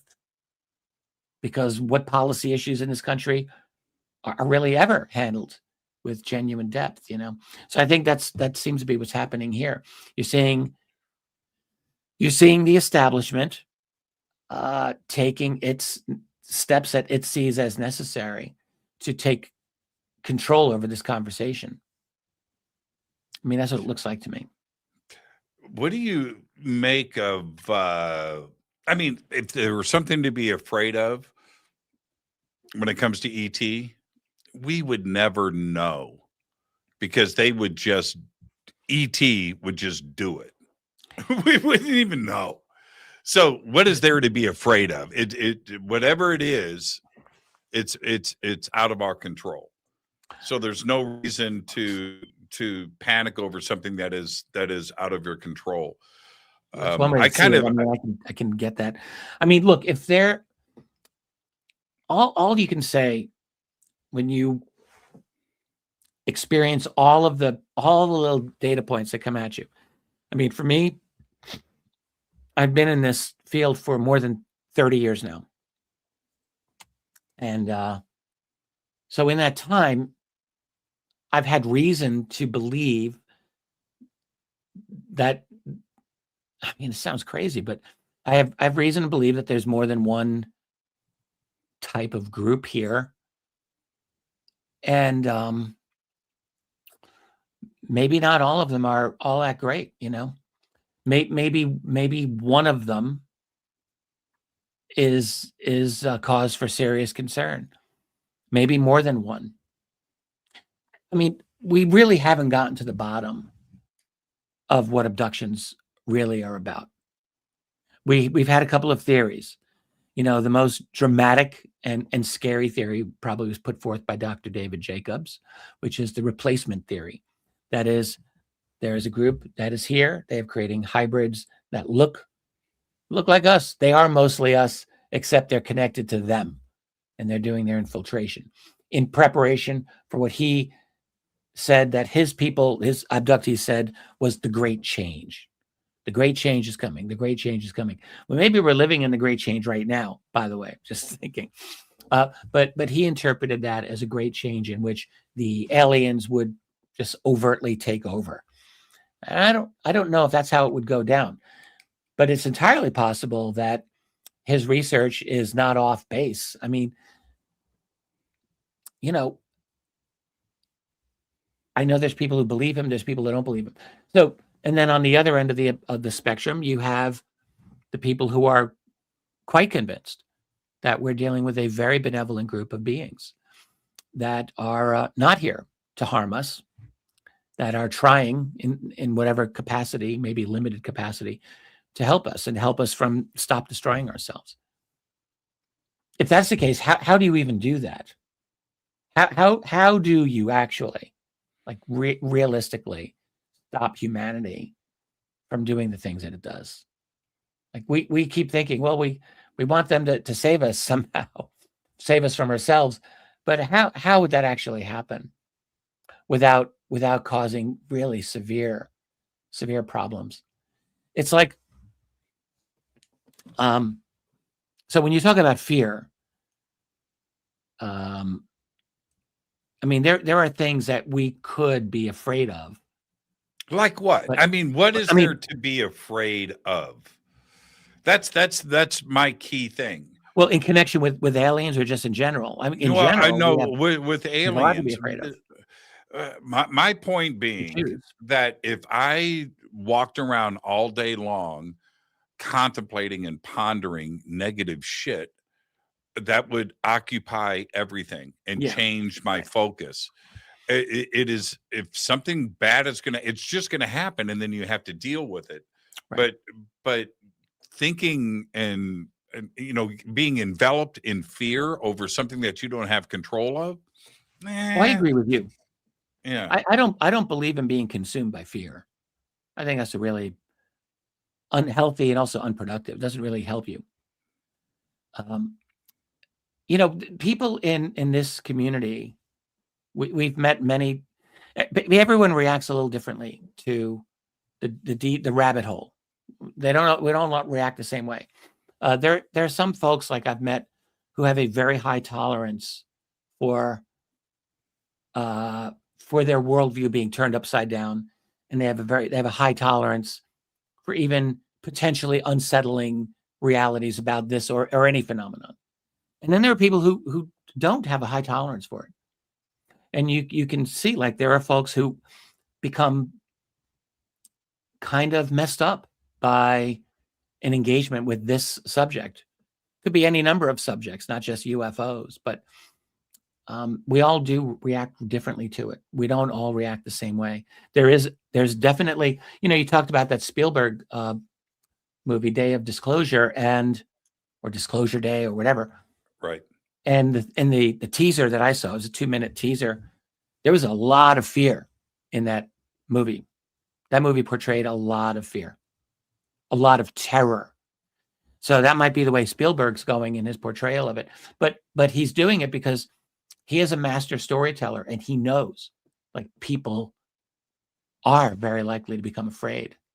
A certain number of people, especially, like, if there is a genuine, like, a disclosure, like, I mean, I almost can't imagine how it could possibly happen in our world today. But let's just say the president, could be Trump, could be whoever comes after him, says, yes, folks, for better or for worse, it's real. There are other non-human intelligences here acting in our world. Like, there would be a lot of people who become afraid.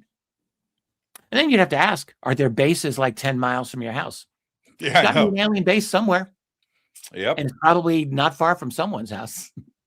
I mean, underground, maybe under the ocean, but maybe in someone's neighborhood.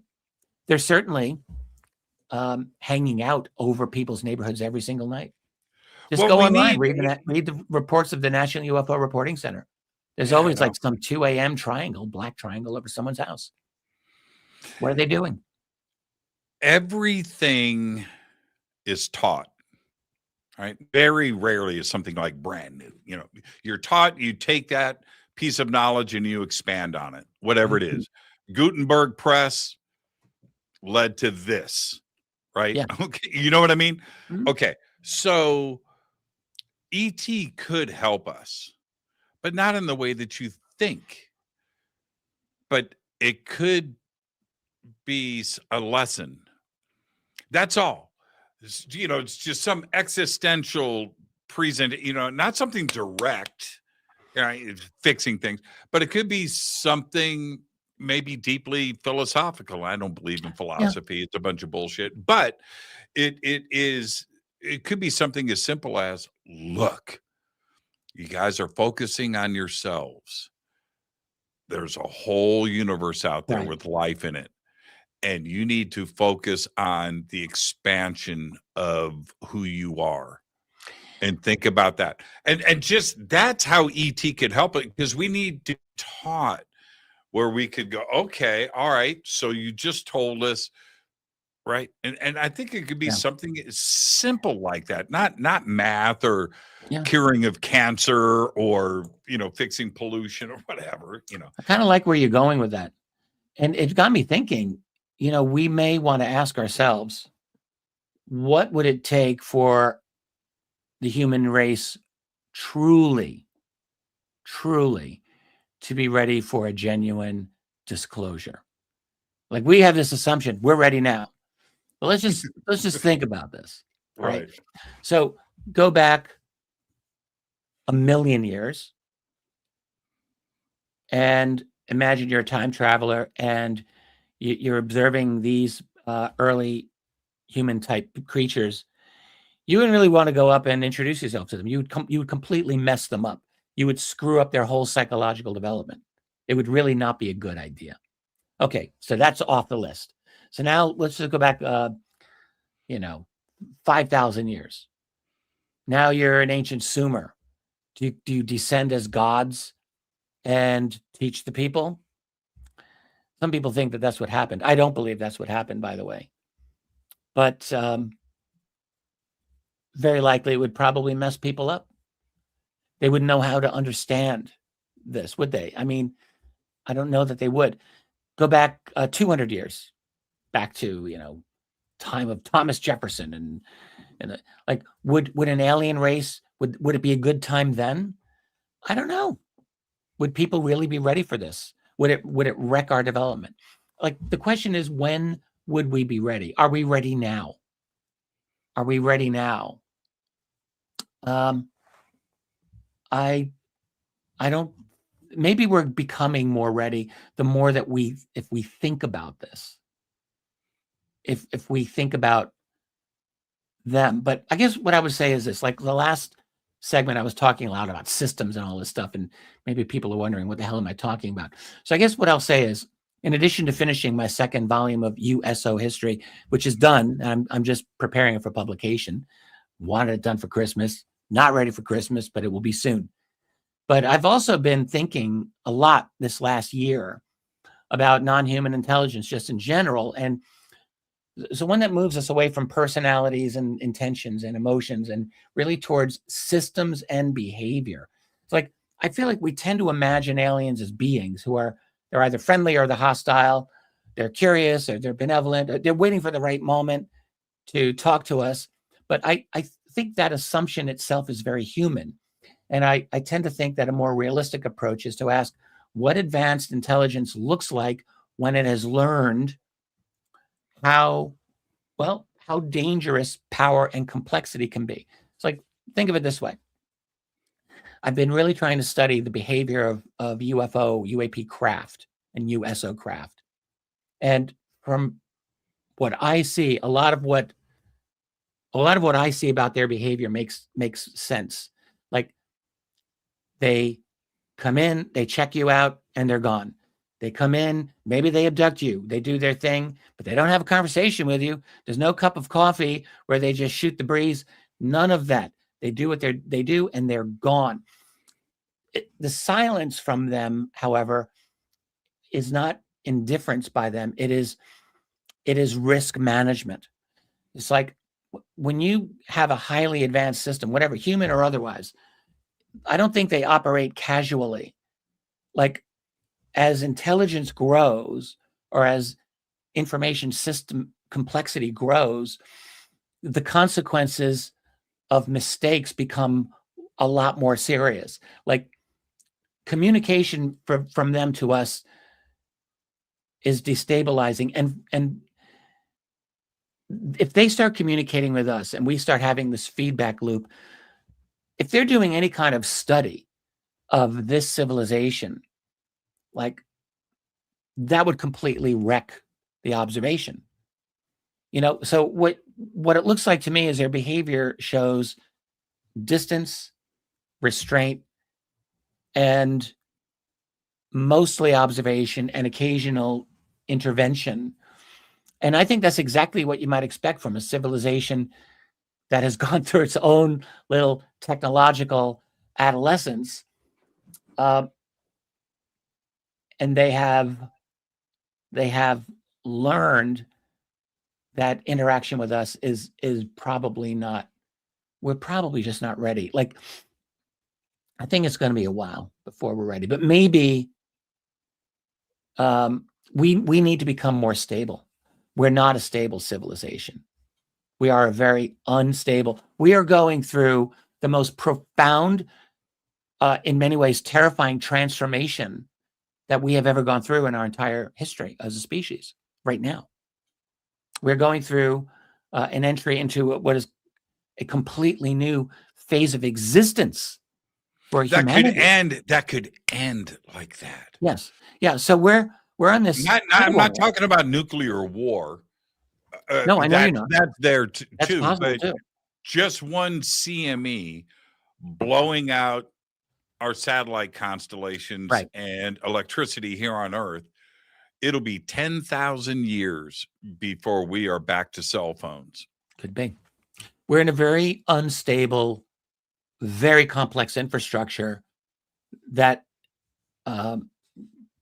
won't. I don't think it'll take much to throw it out of whack. It's already kind of out of whack, and it can easily get worse. So they've got to be thinking. It may not even be possible for them to fix us. That's the thing. Like, we've got this fantasy of Deus ex machina. You know, they come from beyond to save us and pull our collective asses out of the fire. But what if they really don't know how to do that? What if it's not possible? Or what if they don't care? Or if they don't care? What if they don't care? When I walk across my grass in my front yard, it's wonderful. Do I stop and consider a baby lizard that I just stepped on and killed? Right? Or all the insects that I just killed? Or I don't care. And I'm not being cavalier here. Yeah, I would like to think that they look at Earth and think, "Wow, this is a really great planet."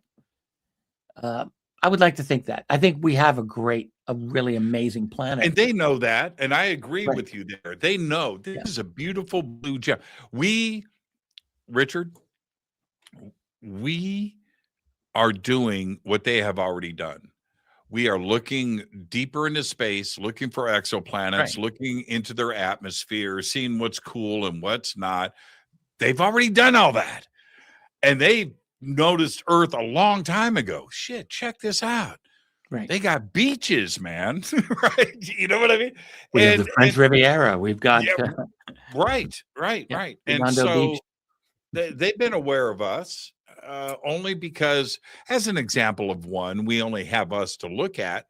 But what do we do, every day? We're out there looking at the stars and figuring things out. And we've learned so much in the last 20 years about what the universe is. We absolutely have. And they've had to adapt to that, I think. I think they've had to adapt to our path over the last century or more.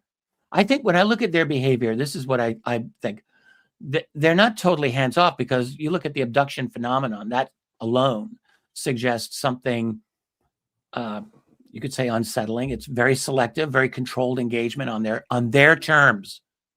Not public contact. There's no mutual dialogue. You have targeted interaction with individuals or families, with our biology, and maybe even our consciousness. Yes, our consciousness too.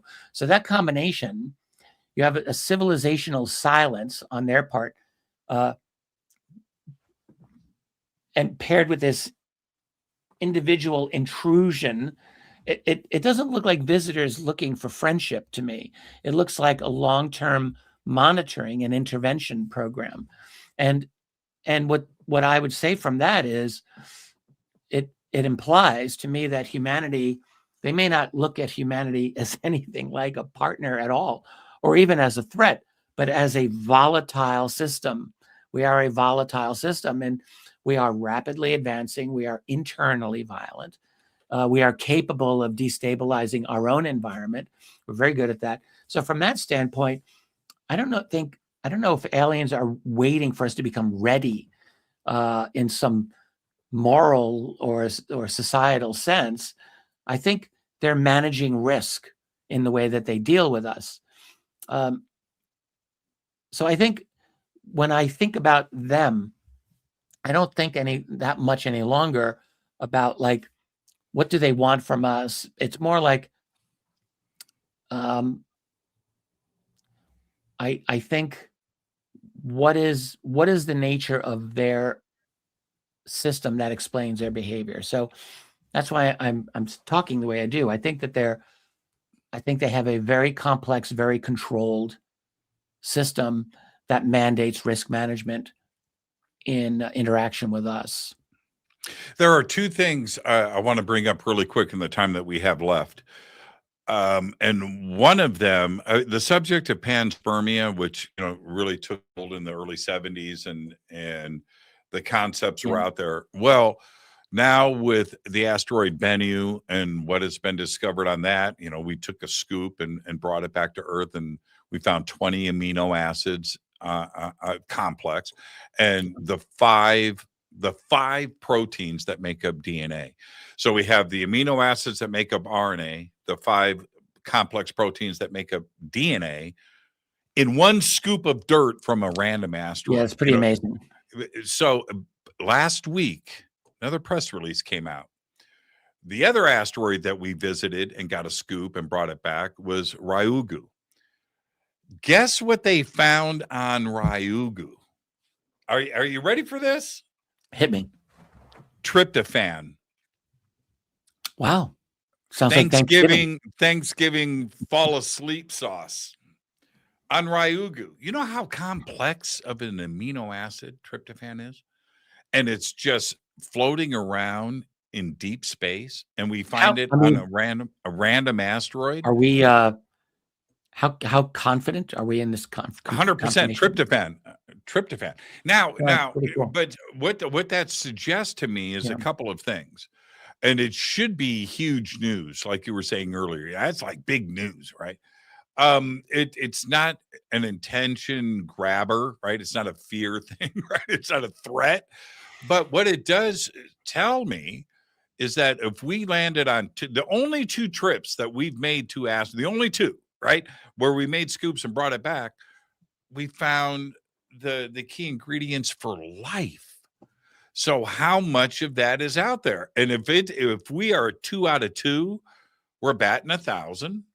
I did a baseball thing for you there, Richard. We're batting 1,000. And how much of this goes on throughout the universe? Well, if we're 2 for 2, the odds are pretty good that this is what is happening throughout the universe. Yeah, there's so many ways to look at this. I mean, the rare Earth hypothesis has many adherents within the astronomical community. Doesn't mean that there's no other Earths like ours, but I think a lot of them believe Earth is quite unique and rare. And they've got some good arguments, by the way, for it. But it also, the idea that, Earth developed life, it is believed. I mean, Earth is 4.6 billion years old, I guess. I think the consensus is like we started having life at least by 4 billion years ago. So relatively early. Now, for almost all of our history, it was very simple, single cell, very simple organisms until really the Cambrian explosion, little more than 500 million years ago. So, like, it was a long, long, long period of time where we had very, very simple forms of life on this planet. So, but I do think, life is, it's out there. I think this is a universe that's abundant with life. I do. I guess, you got to go from this threshold of, first of all, you have to have a place that can harbor life. And there's got to be enough of those. Okay. But then a place that can harbor life for a long enough a period of time to develop a rich enough ecosystem that the life forms themselves can evolve in competition with each other for resources, because that's what drives evolution, to allow them to create a life form that is complex enough to do the things that we do. Like, how long does that take? It took Earth 4.5 billion years to do that. It might be a faster road elsewhere. It's not impossible. The real key, though, is once you get to that level of consciousness complexity, informational complexity that we have reached, then what does it take to maintain stability of that system? Because it seems inherently unstable right now. How do you stabilize that system so that it can then go on to whatever stage it needs to in order to actually achieve interstellar travel or interdimensional travel or whatever it is that's the next step for us. We don't know how to do that. I try to understand the best I can what these other intelligences that I think are here are doing and how do they do it. And I tend to think that they've developed this is not even attractive to me at all, but basically a hive mind totalitarian type of system. I mean, hey, maybe I'm wrong. I'm sure there's people who think that is wrong, but to me, it just seems the most logical. Whatever it is, and this is the opposite of science, or the opposite of what Brian Greene is going to say. How difficult it is to go faster than light, and the laws of physics. Yeah. That's bullshit. You are thinking like a human. You need to go way outside of the box. And I've seen stuff with you. We've seen stuff together. Yes, we have. The ability to do what they are doing is easy. We are trying to make it so complex because we don't understand it. It's friggin' easy. It's easy for them. It's easy for them. For you to jump in, you've got a new place, right? So you need some new drywall or whatever. You've got to get some trash compactor bags, whatever it is. What do? You can do two things. You can jump in your car, drive to the store, and come back. Easy. 200 years ago, that's black magic voodoo shit. But you can do it today. And so, or you can order from Amazon. Well, that's pretty complex. We figured that out, right? But it's easy for us to do. It's the same thing with ET. Whatever it is that they're doing, they're driving to the end of the driveway and checking the mail. I think it's that easy for them. I bet you're right. I mentioned Roger Penrose earlier. It's not like I'm some expert in Roger Penrose, but I really admire him. And I do try to listen to him sometimes on videos and here and there. And you hear him and Stuart Hameroff talking about the microtubules in our brain. Like that to them, that's the gateway. It seems to me, I mean, maybe I'm grossly misinterpreting them, but that's the gateway to non-locality of understanding. I mean, that's the gateway to our minds being able to perceive things that are non-local, that are far, far away from us. And so let's just say that there's a truth to that, and that you have beings that have a certain percentage more of those microtubules and a certain percentage more of a cognitive complexity that they've been able to attain, a complexity that allows them to intrinsically understand things that are absolutely just beyond us, because we couldn't do it. Look, we couldn't, at least it's believed by paleoanthropologists, for example, that humans could not develop complex language until we reach certain thresholds, including certain cognitive thresholds. We just couldn't do it before that. We could do various forms of communication, but language in its grammatical complexity, its recursiveness, we couldn't do that until we reached a certain level. That's right. And imagine trying to communicate with a creature, even an intelligent creature, that can't do our language, like a chimpanzee. They can't really understand. Like, they're smart and they can kill you too, but they're very intelligent, but you can't really have a deep conversation with them. You can't talk to them about interdimensional. You cannot. No. And so so I think that relationship exists the other way for us too. And I think you're right. Like, for them, this is easy. But the question is, will it ever become easy for us? And maybe it's not impossible. Like, the thing we're doing with artificial intelligence now is, like, you can see that we're going on this kind of exponential arc of, like, well, the one thing AI does, in addition to creating AI slop and all the mistakes that GPT makes and all of that stuff, yes, it does all of that, but it is able to help us manage complex pieces of information more easily than ever before. Just like when people got their first personal computer, 30 plus years ago, it did that as well. Like I remember, I started using computers in the 1980s, and I was blown away. I thought this remakes my life as a writer, and it did, and it made it much better and easier because I was able to, like everyone else, handle more and more complex forms of writing in a much easier manner. And so too with all the new tools we're developing. So AI is the latest. It won't be the last. I don't think it will be the last. Or maybe it'll be the start of the last. Who knows? But it is creating orders of magnitude, greater levels of complexity, that if we're able to piggyback onto some of that, we might be able to unlock certain physical secrets of the reality that we live in. Whether we'll be able to really handle it wisely is a whole other question. Well, let me give you an example of my positive outlook for this planet. It's dovetailing on exactly what you're saying. Can we handle it? Well, think 3i Atlas is a really good example of the curiosity about this, because inside of our community, that's a different story. But the rest of the world was clicking on that clickbait. Mm-hmm. Right?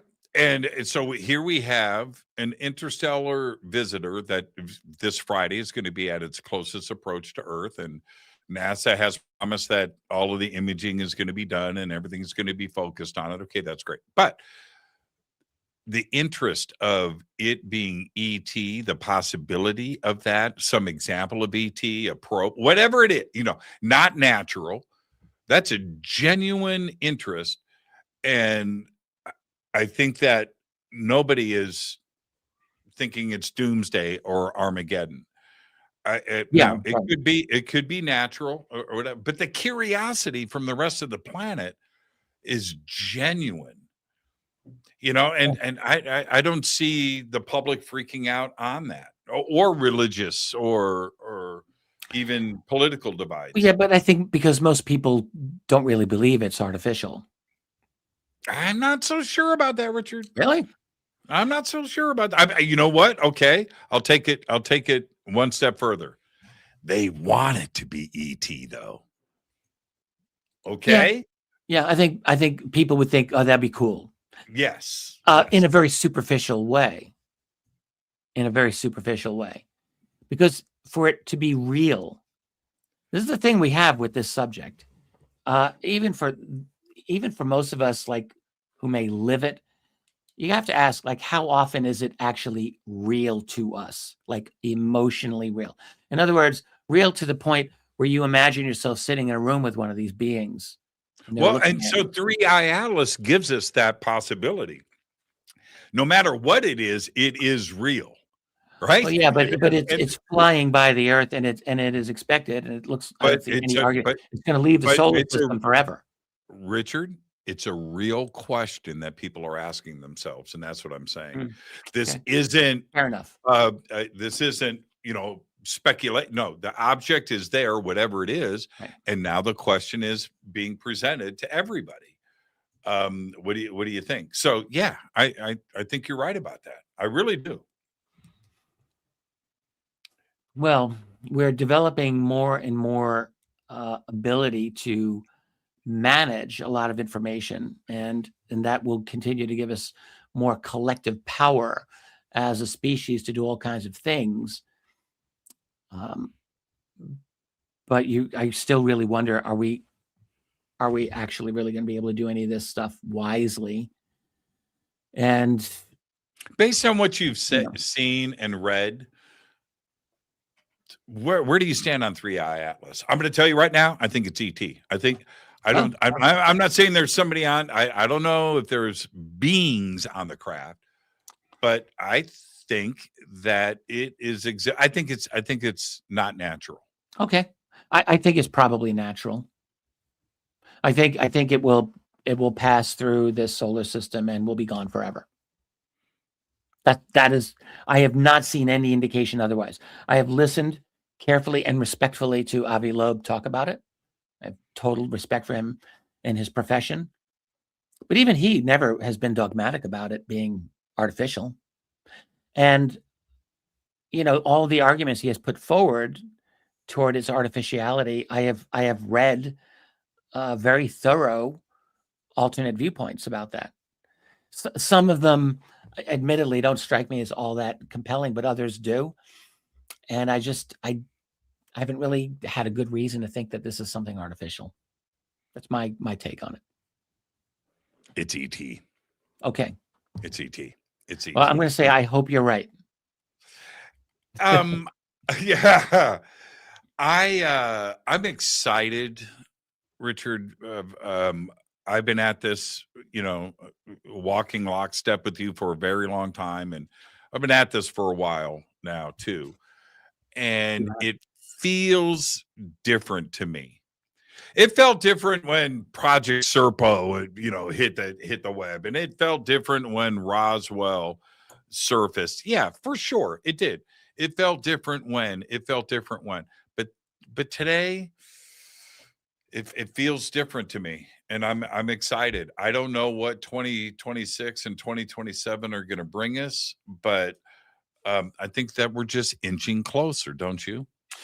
Well, this is what I was kind of arguing against earlier in our conversation, like where there's this, I guess I referred to it as a kind of mania, and maybe that's not the best word for it, but we have this is a kind of constant drumbeat toward getting closer. We're going to achieve this goal. And the phenomenon itself is we're still very far from having a genuine resolution as to what we are dealing with, in large part because of the phenomenon itself, because of the intelligences behind it. As far as getting answers, look, we've made, I think, tremendous, and we continue to make great progress in understanding this subject. If you look at where we are today, as opposed to 50 years ago in 1975, I think that this field has progressed tremendously in terms of a lot of the things that we understand. So I expect that to continue, but final resolution, I don't know. I don't think that's going to happen in 26 or 27. But the other thing about it, though, is we're in the most revolutionary period in human history. We are in that, and that is transforming us into something. We have to survive it. Yeah, we have to. So I would be very foolish to say that tomorrow is going to look like today. And I've always said, disclosure is a paradox. It's impossible, but it's inevitable. And it is both of those things. It's impossible just on the logic of the system that we live in. It's not voluntarily going to want to give that up. But I think it is inevitable that at some point we're going to get at least a partial answer, a partial acknowledgement of the reality of non-human intelligence operating here. And, maybe we'll be around for that. I hope so. It'll be interesting to see. I hope so. Richard, happy holidays to you and Tracy. Just enjoy the holidays. Always great seeing you, my friend. It's my pleasure. And you know what's great about this conversation is how we started it off air. What are we going to do? I don't know. Yeah, I don't know. I'll see you at the end of this thing. All right, let's do this. Well, it was just a great conversation, man. And just thank you for that. I hope people enjoyed it. Really quick, I've got 30 seconds, and I want to get this in. When is your live show at Richard Dolan Members? When do you do that? Oh, well, I have a public YouTube that I put videos out, every week or two. And then I do video for the members of my website with regularity.